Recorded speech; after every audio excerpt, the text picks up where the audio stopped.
29 days ago, on January 6th of 2021, insurrectionists attacked our Capitol, seeking to overturn the results of our nation's election. 29 days ago, the glass in and around this very chamber was shattered by gunshots, clubs, by individuals seeking to restrain and murder members of Congress duly elected to carry out the duties of their office. 29 days ago, Officer Sicknick, who just laid in honor yesterday in our nation's capital, was murdered on the steps just outside this hollowed floor. Sadly, less than 29 days later, with little to no accountability for the bloodshed and trauma of the 6th, some are already demanding that we move on, or worse, attempting to minimize, discredit, or belittle the accounts of survivors.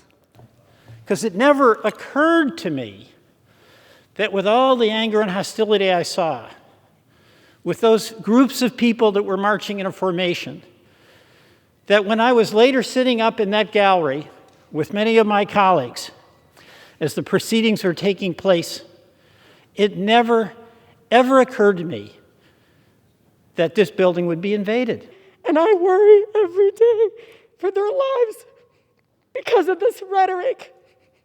I never thought that they would feel unsafe here.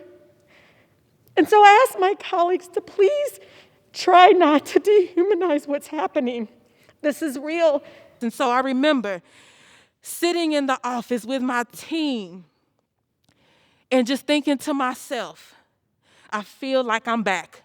At this very minute, I feel like I'm back. I feel like this was one of the days out there on the streets when the white supremacists would show up and start shooting at us. This is one of the days when the police would ambush us from behind trees and from behind buildings, and all of a sudden now we're on the ground being brutalized. It felt like one of those days, and I just remember taking a second thinking, if they touch these doors, if they hit these doors the way they hit that door, if they hit these doors and come anywhere near my staff, and I'm just going to be real honest about it. My thought process was, we banging to the end. I'm not letting them take out my people, and you're not taking me out. We've come too far. Each and every one of us on this very floor, we swore that we would support and defend the Constitution of the United States against all enemies, foreign and domestic. Even though that Constitution wasn't written for people who look like me.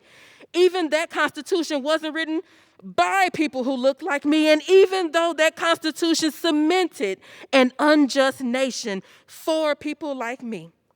My team and I got to work, and we unveiled legislation to investigate and expel those who were responsible for inciting this attack so that we could defend it, because we have a duty to fight for a more perfect union, because we cannot stand up to white supremacy in this. Because if we cannot stand up to white supremacy in this moment as representatives, then why did you run for office in the first place?